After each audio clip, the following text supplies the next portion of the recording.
Vamos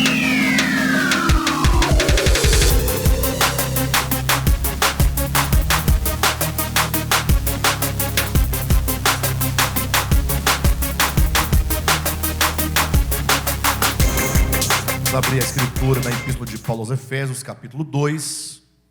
Vale lembrar que nós concluímos cabalmente o estudo do capítulo 1 de Efésios. Os irmãos podem recorrer ao nosso canal no YouTube, os irmãos encontrarão todas as mensagens ministradas baseadas no capítulo 1. E chegamos a ministrar ainda uma mensagem no capítulo 2 de Efésios. E nós então vamos retomar o capítulo 2 do início, embora já tenhamos uma mensagem ministrada, mas eu vou retomar pelo mesmo tema da última mensagem e vamos seguir como se estivéssemos começando hoje esse capítulo 2, ok? Vamos ler então aqui capítulo 2, versículos de 1 a 3, que diz assim: Ele vos deu vida, estando vós mortos nos vossos delitos e pecados, nos quais andastes outrora segundo o curso deste mundo, segundo o príncipe da potestade do ar, do espírito que agora atua nos filhos da desobediência, entre os quais também todos nós andamos outrora, segundo as inclinações da nossa carne, fazendo a vontade da carne e dos pensamentos, e éramos por natureza filhos da ira, como também os demais. Esses 3 versículos iniciais. Queridos, a mensagem que nós trazemos a partir do capítulo 2, que foi a mensagem última que nós ministramos, e agora eu retomando, vou usar o mesmo tema.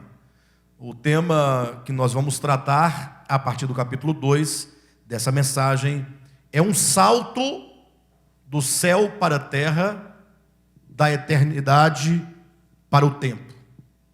Esse é o tema da última mensagem, e esse tema eu vou usar agora também na mensagem de hoje. Isso porque é muito significativo. A transição do capítulo 1 de Efésios para o capítulo 2, essa transição é muito significativa. É importante nós percebermos como que Paulo ele gera uma nova perspectiva a partir do capítulo 2. Bem, de todo modo, o tema geral dessa epístola que foi proposto é a revelação do Cristo cósmico na economia de Deus. Ou seja, falamos de Cristo cósmico no sentido do Cristo atemporal, do Cristo não histórico. Porque o Cristo de Deus ele tem 2 aspectos a serem observados. O aspecto da sua eternidade, enquanto Verbo eterno, enquanto Cristo eterno, é o Filho eterno do Pai, e o seu aspecto quanto à sua manifestação no tempo, a sua manifestação na história. Chamamos Cristo cósmico ao Cristo fora do tempo, ao Cristo fora da história. Chamamos Cristo telúrico, uma expressão um pouco diferente, mas para se referir ao Cristo terreno, terreno no sentido positivo da palavra. Ou seja, esse Cristo manifestado na carne, esse Cristo que viveu sobre a terra por 30 anos, ou que seja, por 33 anos. Não é? Então a ênfase que nós vamos dar é ao Cristo cósmico, a esse Cristo eterno, mas como que ele está intimamente relacionado à obra de Deus em nós aqui na terra. Então há um jogo aqui de ideias. Vamos falar do Cristo cósmico, mas de como que esse Cristo cósmico atua desde sempre e nos dias que esteve também na terra e nos dias de hoje, como ele atua no plano de Deus, no propósito eterno de Deus. Por isso falamos a revelação do Cristo cósmico na economia de Deus. A economia de Deus é a obra de Deus. Quando falamos de Cristo cósmico, também é importante notar que essa expressão também se aplica ao Cristo coletivo, ou seja, ao Cristo eterno, que é o Cristo individual, mas também ao Cristo coletivo, que é uma novidade na história neotestamentária. Talvez pode até soar estranho para alguns a ideia de Cristo cósmico e agora Cristo coletivo. Ora, mas esse é um assunto amplamente abordado pelo apóstolo Paulo. O problema é que às vezes as pessoas falam algumas expressões e não se atentam para aquilo que elas estão dizendo. Imagine só você que o Novo Testamento apresenta uma grande verdade quando diz que o Cristo de Deus, depois da sua morte e ressurreição, e sobretudo em ressurreição, ele agora se torna o cabeça de um corpo que lhe é gerado. Então, Deus, por meio da obra de redenção de Cristo, o Espírito de Deus, por meio da ressurreição do Senhor, ele gera para o Cristo um corpo, a partir do qual se pode dizer que Cristo é o cabeça, e esse corpo de crentes, de pessoas que creem no Evangelho, se torna o seu corpo, e que agora juntos, coletivamente, o Cristo enquanto cabeça e os que creem no seu Evangelho enquanto o seu corpo, nós vamos encontrar a expressão neotestamentária novo homem. Ora, não seria estranho, né, alguém pensar que Cristo é o cabeça do corpo e ele é Cristo, e o corpo, sendo o corpo de Cristo, não é Cristo. Isso aí é quebrar a unidade deste novo homem, esse novo homem construído, renascido segundo Deus, como Paulo diz no livro de Efésios, no capítulo 2. Bem, de todo modo, o livro de Efésios trata exatamente do Cristo cósmico em todas as suas ações, assim como todo o resultado dessas ações trabalhadas no seu corpo, que é a igreja. Por isso que o livro de Efésios é um livro extremamente profundo no que diz respeito a Cristo e à igreja. Então é importante que nós atentemos para cada uma dessas ministrações, porque elas falam de nós, enquanto igreja, diretamente. Nós vamos entender a natureza da igreja, a função da igreja, vamos entender a obra que Deus realiza para construir esse corpo.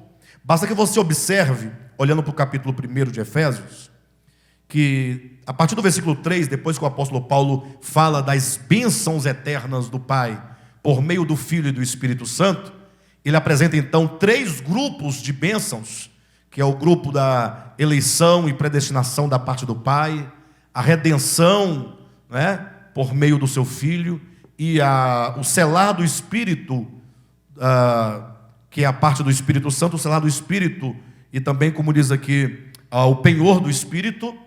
Ele conclui lá no capítulo 1, versículo 22 e 23. Veja a dimensão cósmica desse Cristo em relação à sua igreja. E pôs todas as coisas debaixo dos pés do Cristo ressurreto. E para ser o cabeça sobre todas as coisas, o deu à igreja, a qual a igreja é o seu corpo, a plenitude daquele que a tudo enche em todas as coisas.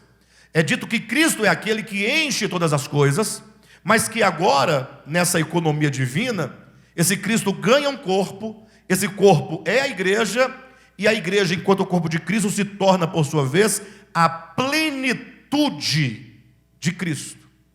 Olha que coisa maravilhosa. Se é possível que se diga, como Paulo fala aos Efésios, que Cristo é a plenitude de Deus, agora imagine falar que a igreja é a plenitude do Cristo. Eu sei que talvez nós ainda estejamos um pouco longe de nos tornarmos efetivamente essa plenitude do Cristo. Mas quando Paulo coloca, ele coloca em termos consumados. Embora nós entendamos que nós estamos no processo de nos tornarmos plenamente corpo de Cristo, de nos tornarmos plenamente noiva de Cristo, de nos tornarmos plenamente a plenitude de Cristo. Alguém pode questionar, ora, mas como assim tornar plenamente? Tocamos num ponto fundamental, no sentido de que a maioria dos cristãos, e sobretudo, mais especificamente, os segmentos teológicos que dirigem o pensamento das denominações de maneira geral, eles partem do pressuposto que desde que alguém aceite Jesus e deixe de beber e de fumar e de dançar e comece a pagar o dízimo e frequentar cultos e cantar no coral, essa pessoa já integra o corpo de Cristo, e no sentido teológico dessas correntes, tudo já está feito. Agora nada mais resta fazer a não ser se manter naquela posição e com aquele comportamento. O problema é que falar assim é desconhecer a obra de salvação, é desconhecer o que é a redenção, do que somos redimidos, como somos redimidos. E a minha sugestão é que os irmãos que queiram entender melhor a redenção, volte às mensagens do capítulo 1, em que nós abordamos amplamente o conceito de redenção, demonstrando que a obra de salvação, ela, além de judicial, ela é sobretudo orgânica. A redenção redime de fato o homem. No capítulo 2, o apóstolo Paulo vai tratar com pormenores por que temos nós a necessidade de redenção. Agora, por que esse título? Um salto do céu para a terra, da eternidade para o tempo. Porque o falar de Paulo no capítulo 1 é um falar de uma perspectiva da eternidade. Ele fala da perspectiva de Deus. Se vocês olharem, você vai ver apenas aqui, vocês vão ver apenas o Deus Trino. Ele fala do Pai, então fala do Filho, então fala do Espírito Santo, naquilo que o Deus Trino propõe para o homem, propõe enquanto redenção. Então ele começa na eternidade passada e conclui já na eternidade futura, apresentando a igreja como o corpo pleno de Cristo, como a plenitude de Cristo. Quando ele entra para o capítulo 2, ele vai continuar trabalhando a ideia da necessidade de redenção. Mas agora é como que ele descesse do céu à terra, e da terra, começando por olhar o homem nas suas misérias, olhando o homem no teatro da sua existência, como que esse homem se corrompeu, ou quais são os verdadeiros problemas do homem na sua queda, e como que Deus então trabalha para mudar esse homem e torná-lo de fato o seu corpo, torná-lo de fato sua esposa, torná-lo de fato a plenitude daquele que enche todas as coisas. Então, do capítulo 1 para o 2, há um salto muito grande. Temos que mudar o nosso olhar, o nosso horizonte, para então compreender a verdade de Deus. Então, vamos entrar efetivamente no capítulo 2. Capítulo 2, versículo 1 diz: Ele vos deu vida, estando vós mortos nos vossos delitos e pecados. Então a oração ela é construída: Ele vos deu vida, estando vós mortos. A ordem é do positivo para o negativo. A ordem é da vida para a morte. Sendo que na nossa experiência, nós observamos é da morte para a vida. É do negativo para o positivo. A nossa primeira experiência é de queda, ou de desvio, para então experimentarmos a salvação de Deus. De modo que quando ele diz, Ele vos deu vida estando, esse estando já aponta para o fato de que estar morto nos delitos e pecados precede o receber a vida. Então é importante nós notarmos como que Paulo, sempre quando ele anuncia o Evangelho, nas suas cartas, quando ele descreve a obra de salvação, anuncia a obra de salvação por meio de Cristo, ele sempre costuma enfatizar a condição do homem. Ele mostra o homem na condição de pecador, de perdido, de necessitado de salvação, até mesmo para que a palavra do Evangelho ela ganhe peso. Imagine você chegar para alguém falando assim: olha, você precisa, Jesus morreu para te salvar. A pergunta óbvia é: salvar de quê? Porque é possível que a pessoa não se sinta perdida. Talvez porque nós vivemos num meio evangélico, a nossa cultura praticamente é uma cultura cristã, está tão saturada essa questão de Jesus morreu para nos salvar, que é possível que as pessoas se sintam culpadas de alguma coisa, ou mesmo não tendo nada do que se culpar, elas entenderam ou entendem que estão perdidas porque não é crente. Porque é um conceito já colocado, forjado. Entretanto, mesmo depois a pessoa se converte, carecendo ela de redenção, agora ela acha que não mais precisa de redenção. Então é uma inversão completa do sentido. Tudo isso por não entender o que é o homem e qual é a condição do homem no pecado. Então é preciso que nós olhemos com mais atenção para o capítulo 2 de Efésios.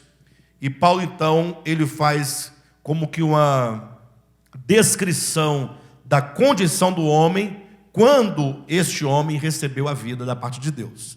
Então diz assim, olha: estando vós mortos nos delitos e pecados, nos quais, nos pecados, andastes outrora. E aí ele passa a fazer a descrição. Segundo o curso deste mundo, segundo o príncipe da potestade do ar, do espírito que agora atua nos filhos da desobediência, entre os quais também todos nós andamos outrora, segundo as inclinações da nossa carne, fazendo a vontade da carne e dos pensamentos, e éramos por natureza filhos da ira, como também os demais. Essa é a condição do homem. Temos que olhar, portanto, que o apóstolo Paulo aqui, como que ele tirasse um raio-x, né, do homem, do aspecto moral desse homem, tirasse um raio-x do coração do homem, da mente humana, da consciência humana. E aqui é preciso, portanto, nós reconstruirmos o cenário do homem no seu pecado, desde a sua queda original, para que nós possamos entender cada uma dessas nuances, desses aspectos que o apóstolo Paulo aponta. Então imagine você que Deus criou o homem reto. Está em Eclesiastes capítulo 7, versículo 29. Reto no sentido de que o seu coração não tinha nenhum desvio. Ainda que o homem, no seu estado de origem, no estado de natureza, ele ainda não tivesse a consciência do bem e do mal, mas, evidentemente, se pode falar que não havia no coração nenhum traço de desvio de nada, porque, afinal, ele ainda era instintivo. Entretanto, quando ele passa pela árvore do conhecimento do bem e do mal, e essa árvore do conhecimento já aponta para o momento, para a transição do homem do estado de inconsciência para a consciência, neste momento é o momento em que o homem ele decide agora no coração e decide na sua mente viver independentemente de Deus, viver para si mesmo, viver por si mesmo. Poderíamos dizer que chegando o homem ali no centro do jardim, ele tinha a opção de dar continuidade no eixo da sua existência, após receber o conhecimento do bem e do mal, por meio desse conhecimento, decidir viver por meio da vida e continuar a sua história numa linha reta, sempre avançando, como diz Oséias no Antigo Testamento, conhecendo e prosseguindo em conhecer ao Senhor, até que ele atingisse a sua plenitude. Entenda que o homem foi criado originalmente como uma semente, em estado de potencialidade. Agora, o homem, no estado de criação, ele tinha todo o potencial de vir a ser o que ele será, mas não era ainda em atualidade. Mas ele continua passando pela revolução cognitiva. Imagine ele agora, ao invés de tomar a árvore do conhecimento por seu alimento cotidiano, se ele assumisse a árvore da vida por seu alimento cotidiano. Como Jesus disse, né? Assim como o Pai que vive me enviou, e eu igualmente vivo pelo Pai. Quando Cristo diz eu vivo pelo Pai, ele quer dizer, o Pai é a fonte da minha vida. Isso é Jesus que está dizendo, eu vivo por Ele. Então imagine que o homem tomasse o mesmo caminho, ali no Éden, eu vou viver pelo Pai. Assim como o Pai vive, eu, ser humano, também viverei por meio dele. Ainda que ele comece ali do fruto da vida, entenda isso metaforicamente, ele continuaria numa linha reta, crescendo, crescendo, crescendo, até um ponto limite que a Escritura chama de perfeição. Mas não significa que a partir desse ponto chamado perfeição, não significa que, não quer dizer que ali ele para de crescer e fica agora numa existência estática. Não, o homem nunca deixará de crescer. O homem nunca deixará de evoluir.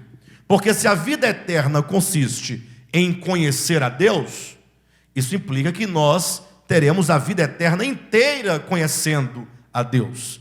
Não somente ter vida eterna consiste no conhecimento que temos dele, mas também que a vida eterna consiste em conhecer mais e mais a Deus. Como Deus é infinito, toda a experiência de conhecimento de um ser finito em relação ao ser infinito é sempre uma busca infinita. porque o ser infinito nunca poderá ser abarcado pelo finito. Do contrário, o infinito se tornaria finito. Dá para entender esse raciocínio, né? Bem, de todo modo, o homem, ele não assume, portanto, lá no começo, ele não tem a decisão de viver por meio da vida. Neste momento, quando ele escolhe viver por meio de si, por meio do seu conhecimento, por meio da sua força, por meio da sua capacidade, é como que ele fizesse uma quebra, né? Ele está indo numa linha reta, e ao invés de ele avançar em direção ao alvo para o qual ele foi criado, ele virasse à esquerda e começasse uma trajetória cada vez indo mais e mais para longe do alvo para o qual ele foi criado. Esse alvo, quero repetir, é o que Jesus chama de perfeição.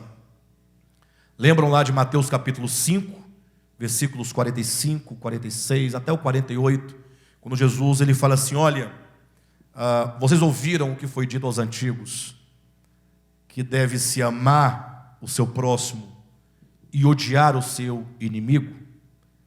Ele disse, isso foi escrito, isso foi dito lá no Antigo Testamento. Talvez se não tenha sido escrito com todas essas palavras, a ideia da aliança do Sinai era essa ideia de você estar sempre em luta contra os vários inimigos que havia em torno do povo de Israel. De todo modo, Jesus diz assim: entretanto eu vos digo, aí ele vai agora dar um mandamento do Novo Testamento, que nós devemos amar o nosso próximo, devemos amar os nossos inimigos, devemos orar pelos nossos inimigos, devemos abençoar os nossos inimigos. Então veja que ele diz que o homem, ele não pode aborrecer o seu inimigo, mas deve amá-lo, amar o inimigo e amar também o amigo. Ele coloca o amor como sendo o ponto fundamental de todo tipo de relacionamento humano. Mas isso é um valor muito alto, e talvez esteja até muito longe de nós alcançarmos plenamente. Mas é por isso que Cristo diz que devemos nós amar como o nosso Pai Celestial ama. E ele dá o exemplo de que esse amor é um amor que não faz distinção alguma entre mal e bom. O que significa que sempre quando nós classificamos os homens nos nossos relacionamentos entre mal e bom, nós não estamos na base do amor. Não que você seja cego à maldade humana. Você está vendo que o ser humano é mau, o ser humano é perverso, mas você não leva em conta a maldade para que você possa servi-lo.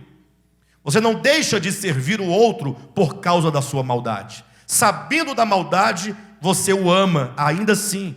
Você tem misericórdia dele e você se põe para servi-lo. E aí Jesus fala aquela frase que acredito que pouquíssimas pessoas entenderam. Ele diz: fazendo isso, vocês se tornarão filhos do vosso Pai Celeste.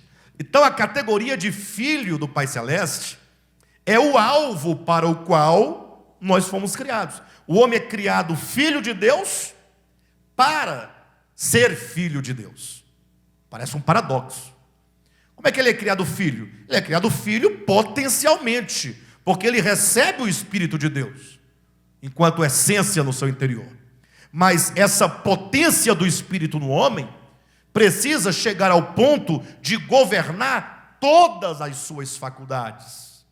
O homem precisa, portanto, de desenvolver as suas faculdades sob a luz e governo desse Cristo interior, desse Cristo imanente, desse Cristo Espírito dentro do homem. E então é um caminho, não é?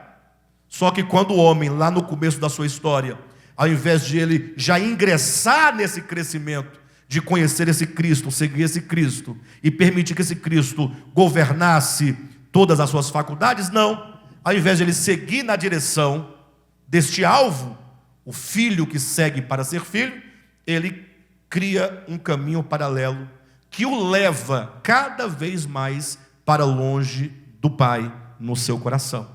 É a história da parábola do filho pródigo que foi para uma terra distante.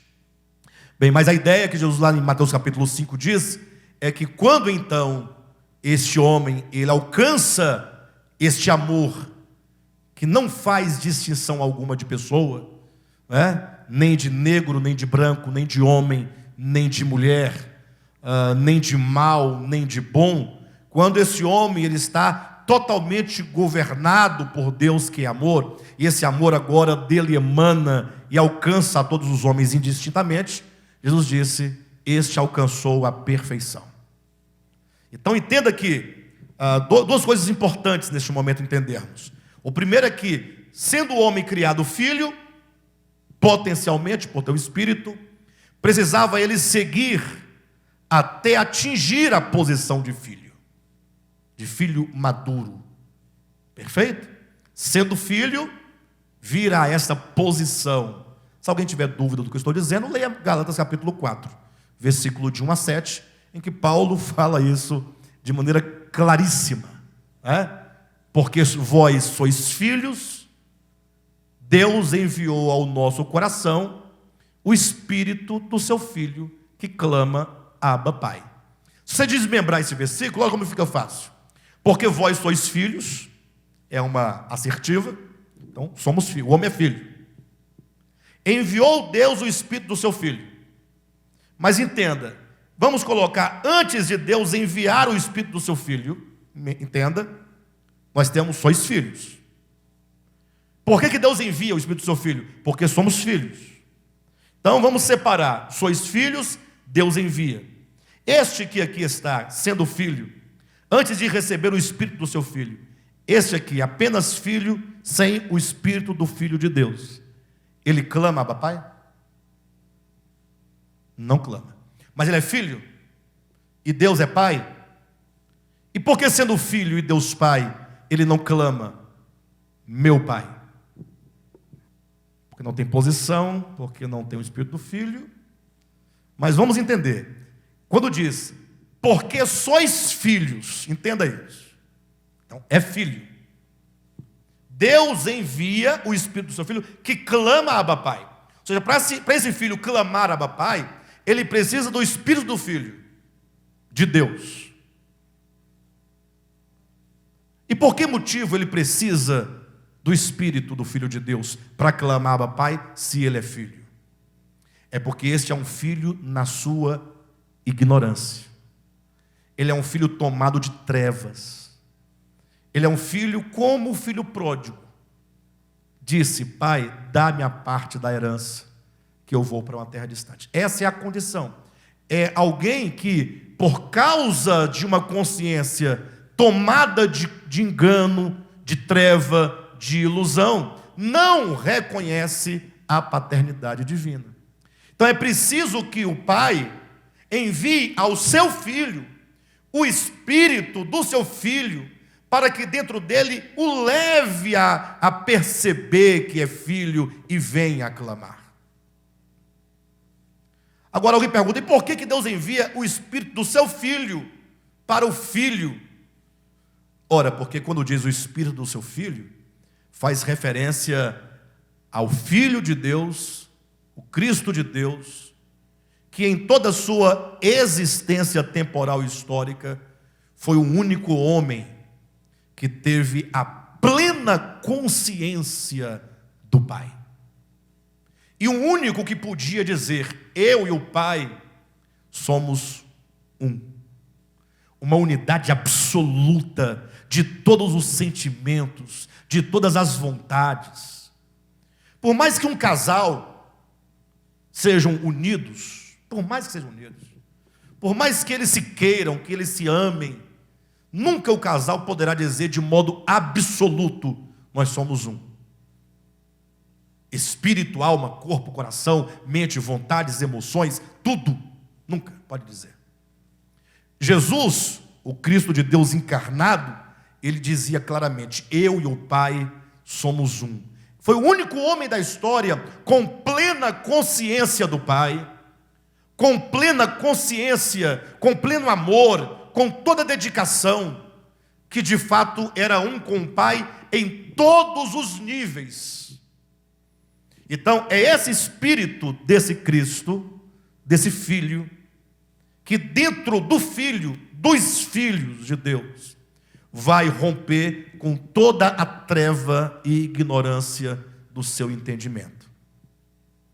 De modo que a partir do momento que o Cristo de Deus começa a clamar dentro de mim, Abba, Pai, esse é o momento que começa em mim a conscientização de quem sou e de quem o Pai é. Essa relação de paternidade e filiação. Aí começa efetivamente no meu ser a experiência de conversão, a experiência de salvação. E essa experiência, ela vai crescendo. Essa voz interior que clama Abba Pai, vai cada vez ficando mais alta dentro deste homem. Entenda alta no sentido de que vai ficando mais claro para você quem é Deus, quem é você, e isso nunca vai se esgotar. Embora vai passar por alguns trechos, ou embora vai nos levar para alguns marcos. Ou seja, quando nós chegarmos naquilo que Paulo diz, estatura de varão perfeito, teremos nós alcançado o primeiro alvo da nossa existência. Pastor, por que primeiro? Porque ali, em estágio de varão perfeito, não acaba a experiência de crescimento em Deus.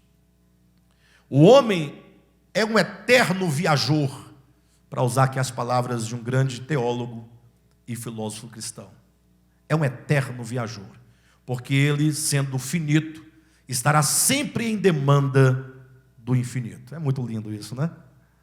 Então, o primeiro estágio que nós chamamos de alvo do nosso chamamento é o que Jesus chama de perfeição, é o que Paulo fala de estatura de varão perfeito. O problema então é que, tendo o homem este alvo, ele então se desviou, ele criou um caminho paralelo, ele sai da linha reta, porque quando o homem está aqui avançando, no estágio de inconsciência, chega na árvore do conhecimento, estágio de consciência, ele está em linha reta. Ele deve o quê? Continuar tomando da árvore da vida, dependência, e ir crescendo, avançando, até evoluir a estatura de varão perfeito. Mas ao invés disso, a história é interrompida, a história do crescimento, da evolução deste homem. E ele faz então, ele constrói um caminho, uma estrada, que enquanto ele estiver caminhando nessa estrada, ele está privado de cumprir com o seu objetivo. Ele não alcança aquilo para o qual ele foi criado. De modo que agora o retorno deste filho para seguir em frente chama-se redenção. E como eu disse em outras mensagens, não importa se você que está me ouvindo é evangélico, cristão, católico, espírita, budista, o evangelho não é para crente. Crente foi apenas um acidente de percurso. Crente foi uma invenção no meio da história. O evangelho, ele é eterno. Ele é de todos os homens. A partir do momento que surgiu uma religião chamada cristianismo, que se apropriou do evangelho, rotulou o evangelho e deturpou o evangelho, aí as pessoas pensam agora que evangelho é coisa de crente. Mas não, necessidade de redenção é algo de todos os homens, de todos os tempos, de todos os lugares. De modo que cada um percebe a seu modo essa necessidade. De modo que cada religião, a despeito de cada um ter a sua fragilidade de olhar, de conceituar, eles entendem que o homem precisa de mudança. Essa mudança uns chama de salvação, redenção, iluminação, aí vai cada um criando os nomes. Então nós temos que parar de brigar pelos nomes, pelos rótulos, e olhar para o Evangelho. O que é olhar para o Evangelho? Olhar para o Pai, que é Deus, olhar para o homem, filho, criado por Deus, e perceber que esse homem precisa perseguir esse caminho para alcançar aquilo para o qual fora criado. Esse precisa de redenção, porque ele criou uma estrada paralela. Quando Paulo diz, ele vos deu vida, significa que o homem estava o quê? Morto. Esse é o primeiro ponto da trajetória, da história do homem, quando ele se desvia da linha reta do seu crescimento em Deus. querido, só para os irmãos em casa acompanharem, a irmã Silvia está perguntando se, a partir do momento que começa o primeiro start, quando dá o start, é aquele momento em que o filho pródigo diz, caindo em si, aí começa um processo de iluminação, é um caminho de volta. Eu vou usar aqui uma linguagem, para vocês entenderem. Talvez eu não diria, prestem atenção, eu não diria que o homem, porque eu criei aqui um ângulo reto, né? Uma linha reta, o homem no estado de inconsciência, até o estado de consciência, a árvore do conhecimento, ali ele deveria seguir em linha reta. Mas ali ele cria um caminho paralelo, uma linha vai cruzar do lado oposto, paralelamente a essa. Agora, quando dá aquele start, ele volta assim para seguir, ou estando aqui, ele faz a curva aqui em direção, porque fazer a curva aqui mesmo já é em direção ao alvo, mas a partir do start, caindo em si, começa, portanto, a experiência de salvação, experiência de redenção. Exatamente isso. Tá bom? Mas Paulo diz, estando vós mortos, ele fala acerca do homem morto. Mas temos que entender qual é o sentido bíblico para a morte. Porque para muitos morte é o fim, é o aniquilamento, né? Simplesmente. Mas entenda que quando a Bíblia fala de morte, ela fala basicamente de 3 tipos de morte. Morte física, ou que seja, morte espiritual, morte física e morte eterna. Para você entender o que é morte eterna e morte espiritual, olhe para a morte física, que é a nossa experiência de todos os dias. Todo mundo já viu alguém que esteve vivo e morreu, fisicamente falando. Então, o que é, de fato, a morte física? Ora, é a separação da matéria do espírito. Quando a alma sai do corpo, acontece a morte.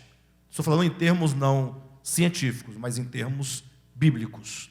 A morte sai, quando o espírito sai do homem, o que acontece? Eclesiastes capítulo 12, versículo 7. E o espírito e a terra, e o pó volta à terra como era, e o espírito volta a Deus que o deu. Isso aí é Eclesiastes narrando o momento da morte do indivíduo. Então, morte deve ser entendido literalmente como separação. Porque morte não é algo, não existe algo, não existe um elemento, não existe uma substância chamada morte. Nós temos que entender essas questões, são meio filosóficas, mas quando a igreja perdeu de vista a linha filosófica, ela se perdeu na teologia. Na verdade, a teologia foi que ocupou o lugar da filosofia. A filosofia, enquanto o pensar as coisas divinas, o pensar e procurar compreender como as coisas divinas acontecem. Tiraram esse pensamento e colocaram estruturas teológicas. Nós temos que tirar essa teologia de lado e começar a pensar. Quando eu digo água, água existe, é um elemento, tem uma substância. Água, ela existe enquanto um elemento da natureza. Quando você diz madeira, madeira existe no plano das existências, é substancial. Quando você diz aves, homem, ferro, qualquer coisa que você possa imaginar que possa existir nesse plano. Até quando você fala anjos, por mais que você nunca tenha visto, e nem ele se relaciona conosco, mas se você tem a fé nas Escrituras, se você acredita nos seus ensinamentos, você vai concordar que existem anjos no plano das criaturas, das existências, ainda que você não tenha visto, mas existem e há substância, portanto, ainda que seja de uma outra natureza, mas há substância. Perfeito? Agora, quando você fala morte, morte não existe como existência, como substância.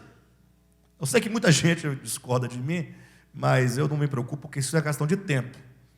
Até porque pensar é uma questão de tempo. Ninguém começa a pensar do dia para a noite. Alguma coisa tem que começar a te incomodar para você começar a refletir, começar a se mexer. De todo modo, se alguém pensa que morte existe, você tem que imaginar assim, olha, Deus criou seres humanos, Deus criou vegetais, Deus criou animais, Deus criou querubins, Deus criou estrelas, Deus criou a morte. A morte seria uma criatura, uma criação. Por isso que muita gente até personifica a morte. É até interessante que a personificação da morte, ela pode até ser concebida enquanto ideia, mas não enquanto ser. Mas tem gente que pensa que a morte é um ser que tem uma capa preta, com um capuz preto e com uma foice nas costas. Tem gente que acredita nisso. Mas a morte é o resultado. A morte é o nada que surge entre a separação de duas coisas. Morte é resultado. Separa-se o homem, o corpo da alma, essa separação chama-se morte, biblicamente falando. Agora, como aplicar isso? Imagina, a morte eterna, até chegarmos à morte de que Paulo fala em Efésios capítulo 2. Ora, a morte eterna será quando a separação da criatura, da existência, em relação à vida que é Deus, for definitiva. Ou seja, assim como Deus trouxe a existência, o indivíduo, a criação, essa criatura será jogada no nada do esquecimento. Ela vai simplesmente deixar de ser enquanto existência. Por isso que a Bíblia fala que aqueles que se perderem finalmente serão lançados no lago de fogo, a saber, a segunda morte. Fogo enquanto símbolo do aniquilamento. Porque o fogo na Escritura ou representa aniquilamento ou representa purificação. Onde o fogo toca, ele destrói e purifica. O que não é purificado é destruído. O coração que resistir qualquer purificação será destruído pelo fogo, que a Bíblia chama de morte eterna.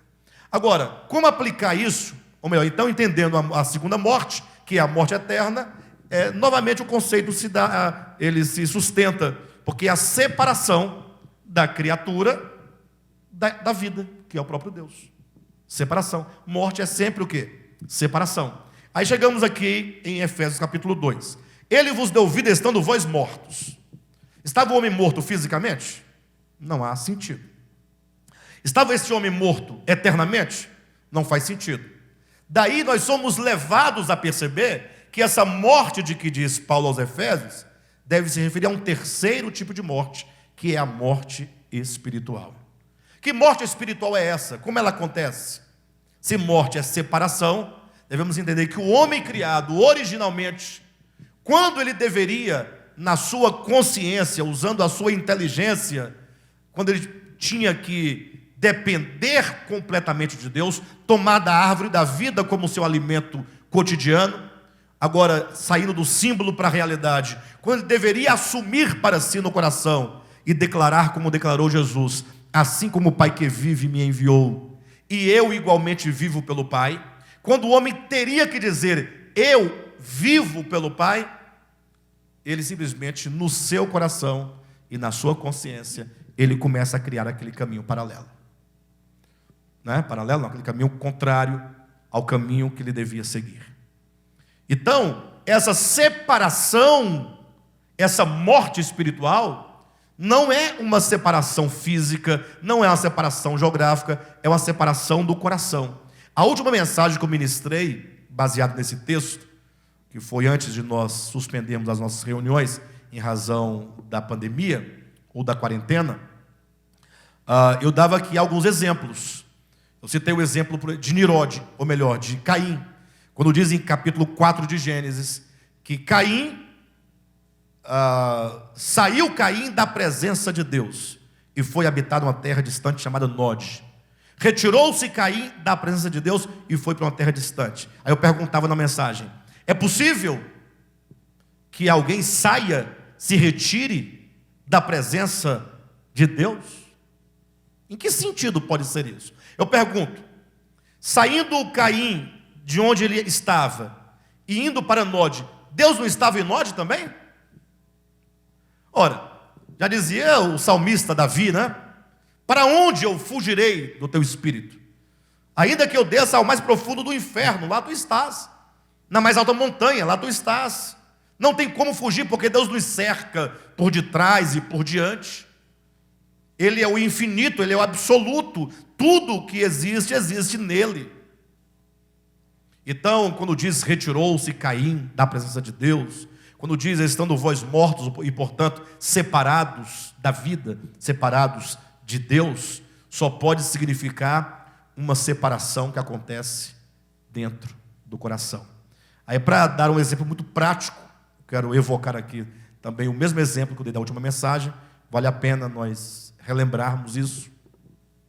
Quando eu falei assim, imagine você um casal dentro de uma casa.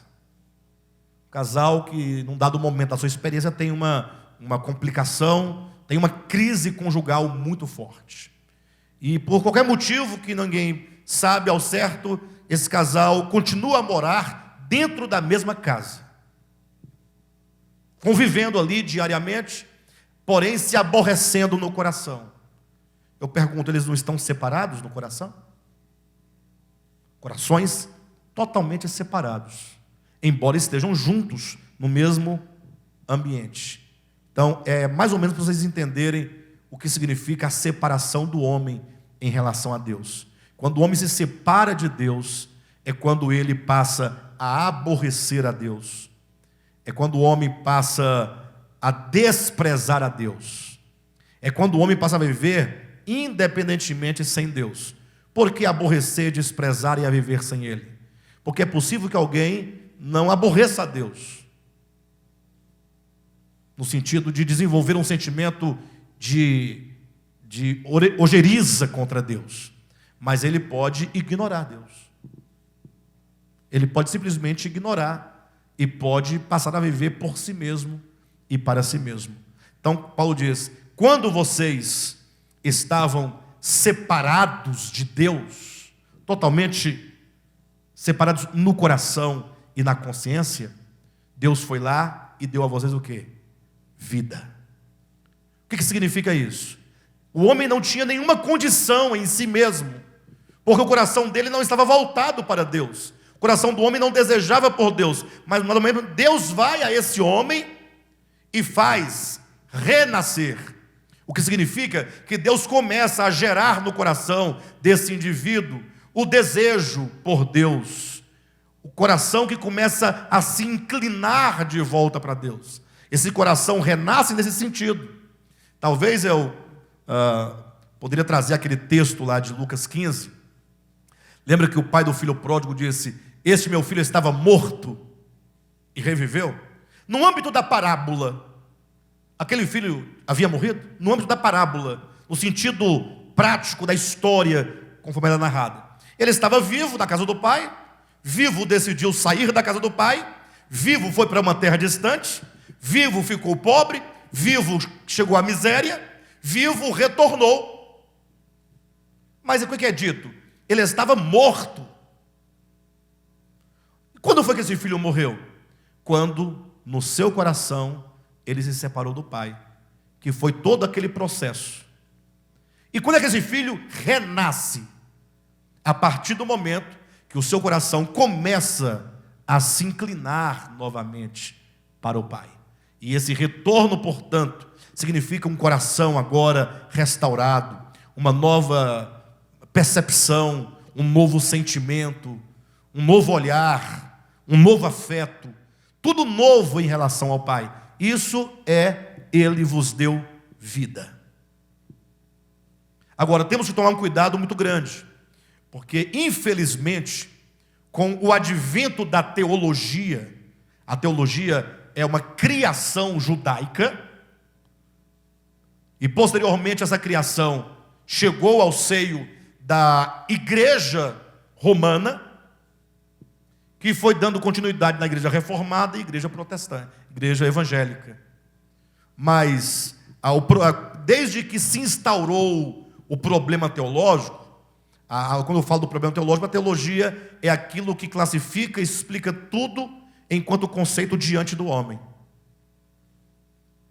Desde que isso aconteceu, que o homem, ele esquece, ele não entende, ele tem uma profunda dificuldade de entender que quando nós falamos que este homem, quando tem um coração voltado ao Pai, ele começa esse processo de volta, muitos entendem assim: não, aceitei Jesus, estou salvo. Esse é um grande sofisma. Não é uma grande verdade, nem vou dizer uma grande mentira, mas é um grande sofisma. Por que um grande sofisma? Porque existe algo de verdade aqui. O que tem algo de verdade? Olha, eu estou salvo porque Cristo morreu por mim e eu tenho o fundamento da obra de redenção de Cristo enquanto elemento garantidor que aquele que começou vai terminar. Meus pecados estão perdoados.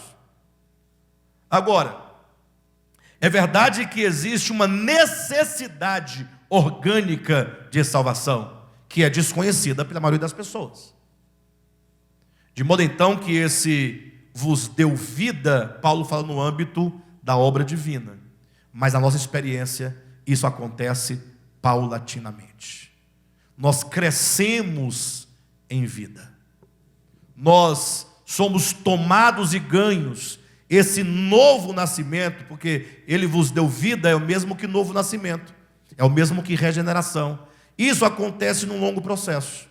E eu não precisaria gastar aqui tempo explicando filosoficamente, explicando tecnicamente, explicando teologicamente isso para quem discorda, porque é fácil você mostrar para quem discorda de que essa pessoa que discorda está totalmente errada e de que esse conceito nosso é correto. Qual é a maneira mais simples de você demonstrar que esse novo nascimento ele requer desenvolvimento e ele tem que se aperfeiçoar em nós e nós temos que experimentá-lo completamente? Qual que é a maneira de você mostrar para qualquer cidadão de que isso é verdadeiro? É só perguntar para ele se ele ainda peca. É só perguntar se ele tem ainda algum tipo de sentimento negativo proveniente do pecado. Simples assim. É só perguntar para ele se ele ama todos os homens indistintamente, se ele não tem apego a bem material nenhum, porque ele entende que Deus é a essência suprema em todos os seres humanos e, portanto, nada que é material tem valor, senão Deus e o meu próximo. Se ele fala: não cheguei a esse ponto, eu falo: então, esse seu egoísmo é o pecado em você. Você não pode dizer: eu nasci de novo plenamente. Não é verdade. Como é que você nasceu de novo? Você é outra criatura plenamente e está pecando do mesmo jeito? Você está brincando com minha cara? Você está brincando de quê? É brincadeira. Os crentes dizem assim: eu nasci de novo. Eles acreditam que nasceram plenamente. Estão todo dia atolados até o pescoço nos seus pecados. Estranho. Tem até um grupo, é um grupo muito pequeno, não tem exatamente um nome não, mas é um segmento teológico que, para justificar o novo nascimento, sabe o que eles afirmam? Que desde que você nasceu de novo, você não peca mais. Pronto. Você não peca mais. Não tem mais pecado. Acabou.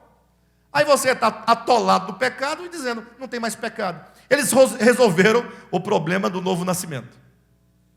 Ao invés de entenderem: não, gente, novo nascimento, puxa, é processo. Tudo na vida é processo.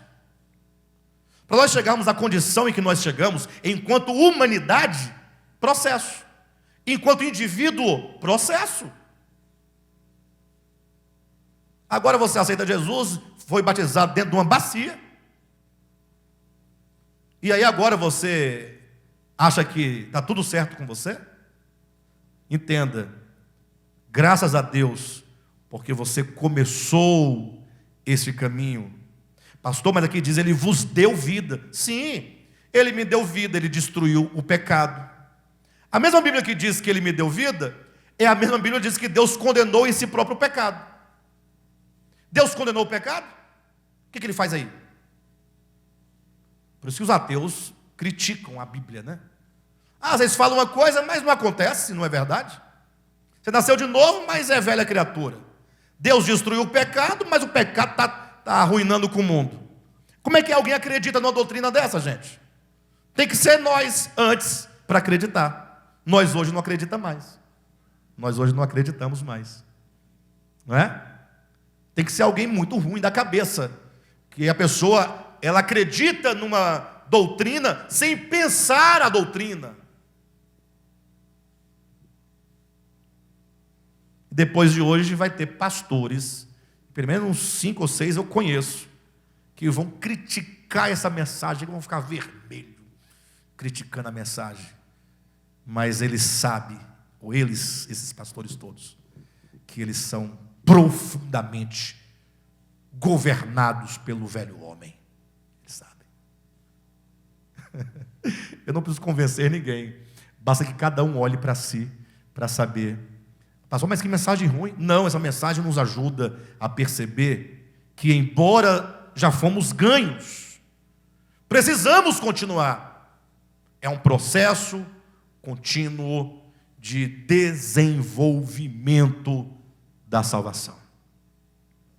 Alcançar a Cristo, que é o estágio de varão perfeito. Poxa, o próprio apóstolo Paulo, que foi um grande homem, né? O que ele declara acerca de si mesmo? Ele fala, não que eu o tenha alcançado. Ah, não alcançou? Não, mas eu prossigo para o alvo.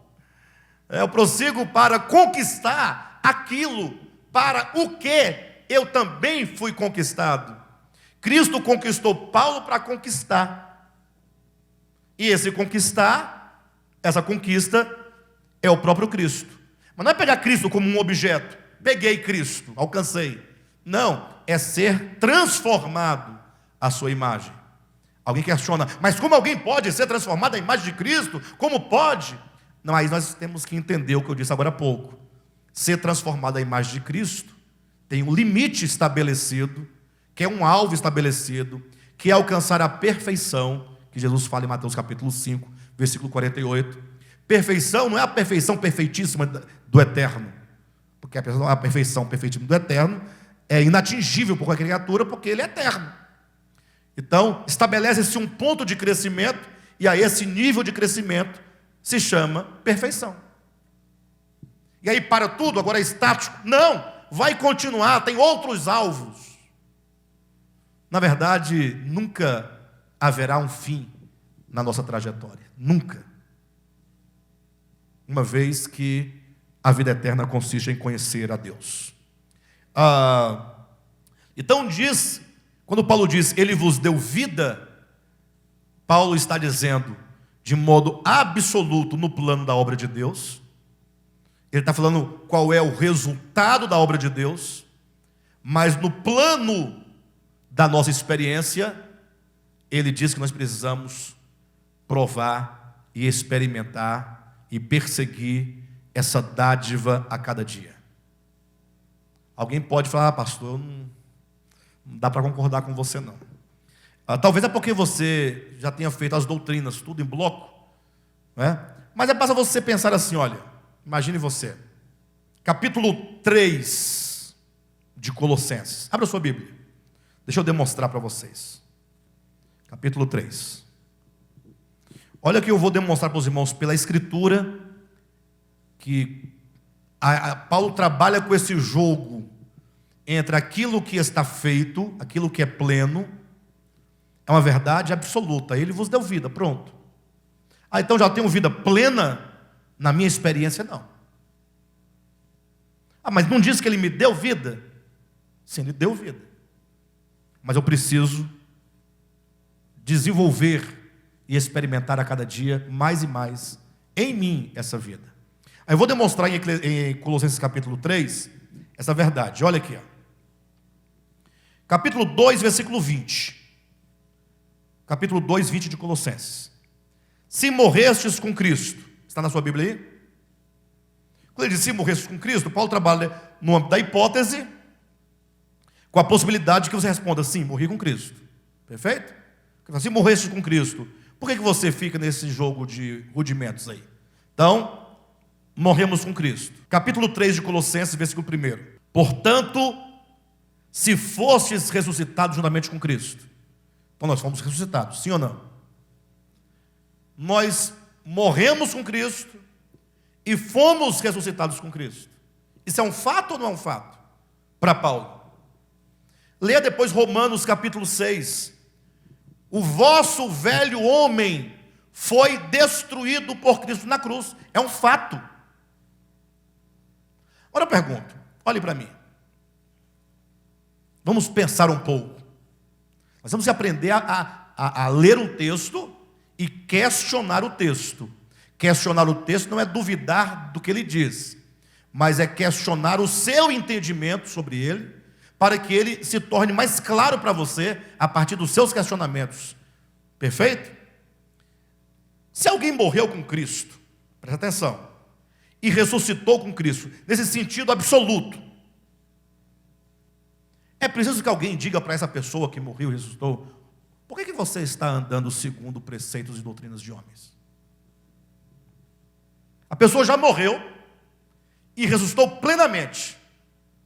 É preciso que pergunta para essa pessoa tem uma pessoa dessa qualidade corre o erro de andar segundo doutrinas de homens? Como está aqui no capítulo 2, versículo 20. Se você morreu com Cristo, por que está fazendo isso? Não faça isso não, você morreu com Cristo. Pare de fazer isso, porque isso não é coisa de quem morreu com Cristo. Mas tendo você morrido, você está vivendo como se não tivesse morrido. É relativo ou não é na experiência eu morrer com Cristo? Está provado pelo texto ou não está provado? Aí ele diz: porque se fostes ressuscitado juntamente com Cristo, buscai as coisas do alto. Ué, quer dizer que alguém que nasceu de novo plenamente pode não buscar as coisas do alto? Pode, está aqui. Olha como é relativo. Eu ressuscitei com Cristo, é um fato. Mas eventualmente eu estou vivendo como se não tivesse ressuscitado. Isso porque para mim, na minha experiência, os fatos eternos consumados por Cristo, para mim são relativos. Porque passa pela minha experiência humana. E a prova cabal é, tendo a pessoa morrido com Cristo, 2:20 de Colossenses, tendo a pessoa ressuscitado com Cristo, capítulo 3, olha qual é a ordem que Paulo dá a essa pessoa no versículo 5. Fazei, pois. Esse fazei, pois é, uma vez que você morreu e ressuscitou, portanto, por esse motivo, faça, pois, morrer a vossa natureza terrena. Então alguém que nasceu de novo, porque novo nascimento não implica morrer e ser gerado novamente, uma nova criatura, essa pessoa não morreu com Cristo e não ressuscitou com Cristo. E por que ela tem que agora fazer morrer a natureza terrena dela? Não está claro aqui para os irmãos? Então, entenda, não há nenhuma contradição na Escritura. Há os planos de entendimento, como Paulo coloca. Ele anuncia os fatos da eterna redenção como fatos eternos. Porque brota da obra eterna do Cordeiro que foi morto desde, ou que seja, antes da fundação do mundo. Para Deus tudo é, para Deus nada será. Porque Deus não tem essa relação espaço-tempo que nós temos. Deus não está em 2020. Quando João recebeu a revelação do Apocalipse, ele fala: eu vi. Ou seja, todas aquelas profecias do Apocalipse, para João era algo que já havia acontecido. Para Deus é tudo consumado. Deus não tem que esperar o tempo para que alguma coisa aconteça. Isso é porque a Bíblia usa linguagem desse nível para nós entendermos, porque nós estamos presos no tempo e no espaço. Para Deus não. Então Paulo, ciente disso, ele anuncia as verdades eternas, consumadas eternamente no Cristo eterno de Deus. Acabou. Só que quando ele traz essa verdade para o homem, aí agora essa verdade eterna, ela se relativiza quanto à minha experiência. Então é dito que eu nasci de novo, porque Deus não precisa aguardar que eu alcance a plenitude do novo nascimento. Tanto é que é dito em Romanos capítulo 8, versículo 30, que nós já estamos glorificados, inclusive. Que Ele já nos glorificou. Está aí a prova. Mas nós estamos aqui ainda cheio de Covid. Né? Glorificação está, mas não está. Né? Vocês entendem essa questão? Então, quando Paulo fala, Ele vos deu vida, Paulo está partindo exatamente desse pressuposto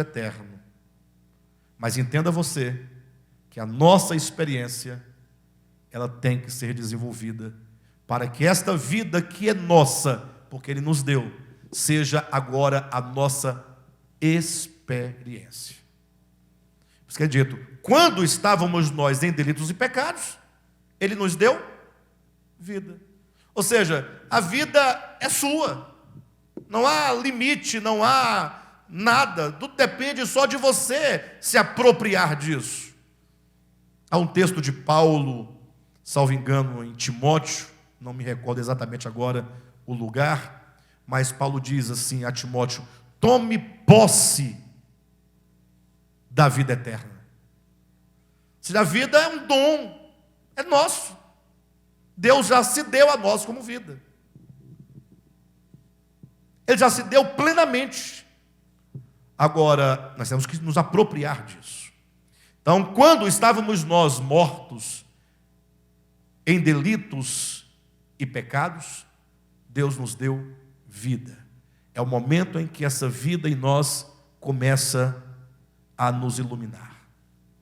E Paulo, então, nos versículos 2 e 3, ele faz uma descrição dessa condição de estar morto.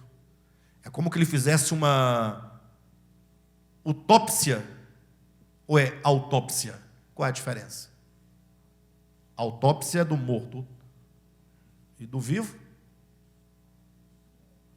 Biópsia. E autópsia? Nunca ouviu falar, nem eu. Bem, de todo modo, essa palavra... enfim, é como se Paulo fizesse ali um exame minucioso da condição daquele que está morto. Ele vai demonstrar como que essa morte, essa separação, ela atua em todas as faculdades deste homem. Na semana que vem, nós vamos demonstrar essa condição. Nós vamos revelar aos irmãos, a partir dos versículos 2 em diante, 2 e 3, como Paulo descreve essa morte agindo no coração humano. Tá bom?